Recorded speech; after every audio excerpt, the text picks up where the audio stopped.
이스라엘 백성들은 참으로 독특한 민족입니다. 우리는 성경을 읽을 때 이스라엘 민족의 독특한 민족성을 생각하면서 읽어야 합니다. 이스라엘 민족은 나를 우리로 바라보는 공동체 신앙을 갖고 있습니다. 나 하나의 신앙이 우리 공동체 전체의 신앙인 동시에 공동체의 운명을 결정지을 수 있다는 생각입니다. 거꾸로 공동체의 신앙이 나의 운명을 결정지어 버린다는 생각입니다. 이것과 아울러 이스라엘 민족에게 있어서 죽음에 대한 이해도 달랐습니다. 이스라엘 민족에게 있어서 목숨이 끊어지는 것보다 더 참기 힘든 것은 바로 하나님과의 관계가 끊어지는 것이었습니다. 하나님께 버림받는 것은 죽는 것보다 더 참을 수 없는 고통이었습니다. 이러한 공동체 신앙과 하나님과의 관계를 중요하게 생각하는 것은 이스라엘 민족의 신앙을 노래한 시편을 읽다 보면 금방 이해할 수 있습니다.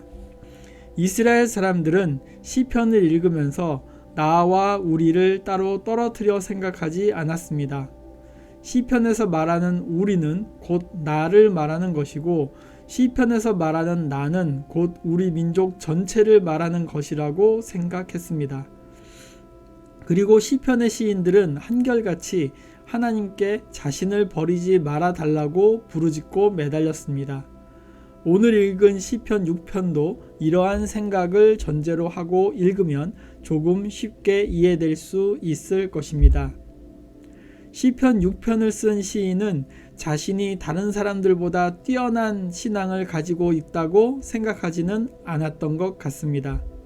1절은 하나님께서 자신에게 분노하지 말아 달라고 부탁하는 것으로 시작하고 있습니다. 시인은 자신이 하나님 앞에서 불완전한 존재이고 감히 하나님 앞에 나설 수 없는 존재라는 사실을 인정하고 있습니다.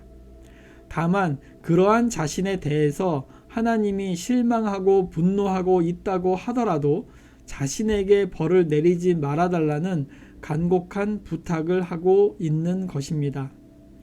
성서의 인물 중에서 다윗이 몇 가지 결점은 갖고 있었지만 위대한 신앙을 가진 인물이라는 것을 알고 있습니다. 그렇지만 그러한 다윗도 1절과 같이 하나님이 자신에게 진노하지 않기를 바랬습니다. 그리고 나서 하나님의 자비와 긍휼을 구했습니다. 하나님 앞에서 자신이 죄인인 것을 솔직하게 인정하고 받아들였습니다. 하나님 앞에서 완벽한 사람은 없습니다. 모두 다 죄인입니다. 올바른 신앙이란 하나님 앞에서 자신이 죄인인 것을 인정하는 것에서 시작합니다. 흔히 심신이 고달프다라는 말을 자주 합니다. 한자로 풀어보면 심신, 마음과 육체가 고달프다는 말입니다. 여기에서 마음이라는 단어를 영혼이라는 단어로 바꿀 수 있습니다.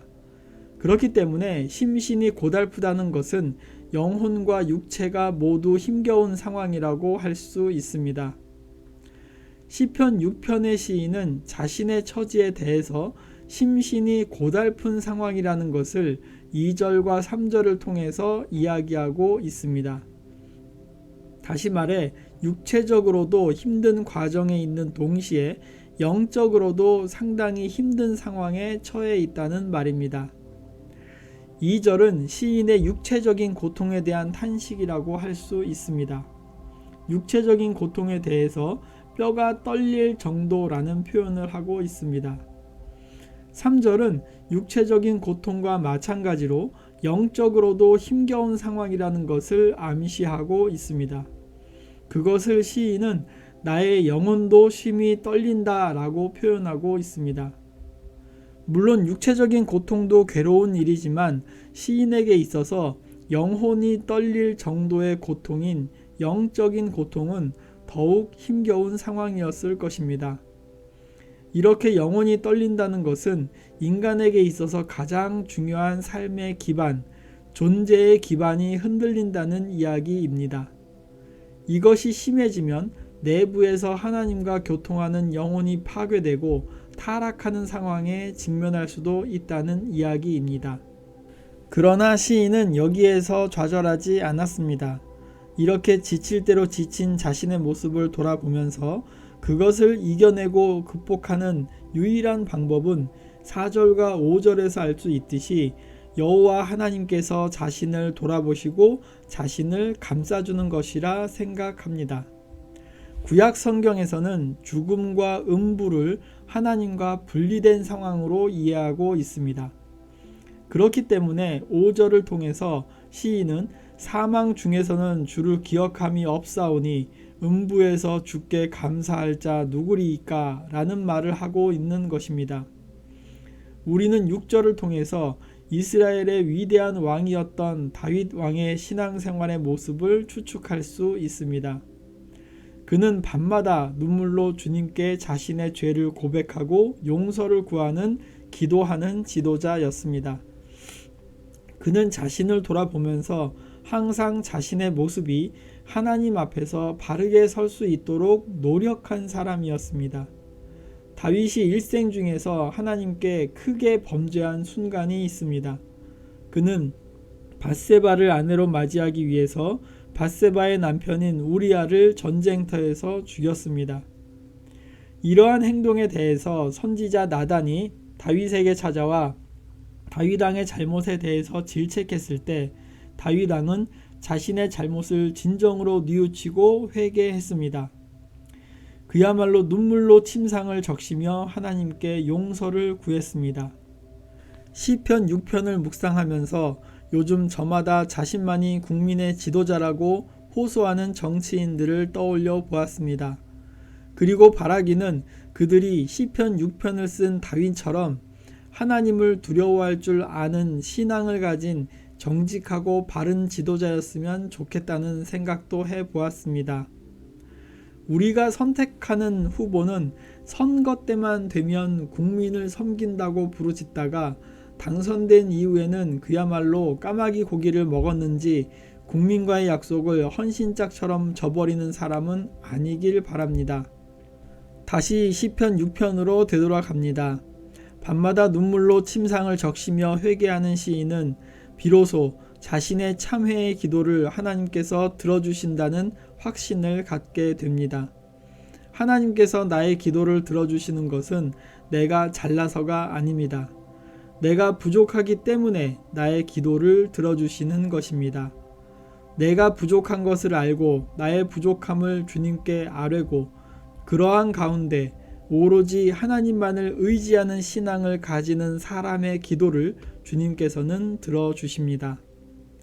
시편 6편은 자신의 죄를 참회하는 참회시라고 생각할 수 있습니다.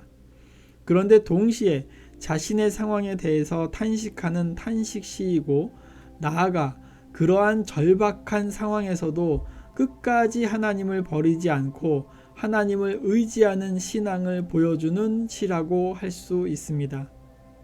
8절에서 시인을 괴롭히는 원수에 대한 이야기가 등장합니다. 그런데 이 시에서는 그 원수의 존재가 그다지 중요하지 않습니다. 우리는 이 시를 통해서 시인인 다윗이 그러한 원수들의 존재 때문에 당하는 고통을 극복하는 방법을 배워야 합니다. 시인은 자기가 믿고 의지하는 하나님이 그러한 고통을 통해서 경건한 자들을 깨우치고 거듭나게 하도록 연단시킨다는 것을 알고 있습니다. 그리고 자신이 처한 고통의 상황 속에서 끝까지 하나님을 의지한다면 결국은 자신을 괴롭히는 원수들이 오히려 부끄러움을 당하고 떨게 된다는 것도 확신하고 있습니다. 우리는 먼저 하나님 앞에서 죄인이고 부족하다는 것을 고백해야 합니다. 그리고 우리가 처한 다양한 고난의 문제를 주님께 아뢰고 그것을 선한 것으로 바꿔주시는 하나님을 신뢰하고 의지하는 신앙을 갖게 해달라고 기도해야 합니다. 우리가 처한 힘겨운 상황이 육체적인 고난일 수도 있습니다. 아니면 마음속에서 불안, 시기, 질투, 욕심 등에 의해서 생긴 영적인 고난일 수도 있습니다. 우리 각자 자신이 처한 상황 속에서 느끼는 삶의 위기와 고난을 주님께 솔직하게 털어놓는 것은 우리가 새롭게 거듭난 생활을 위해 한 걸음 나아가는 출발점이 될 것입니다.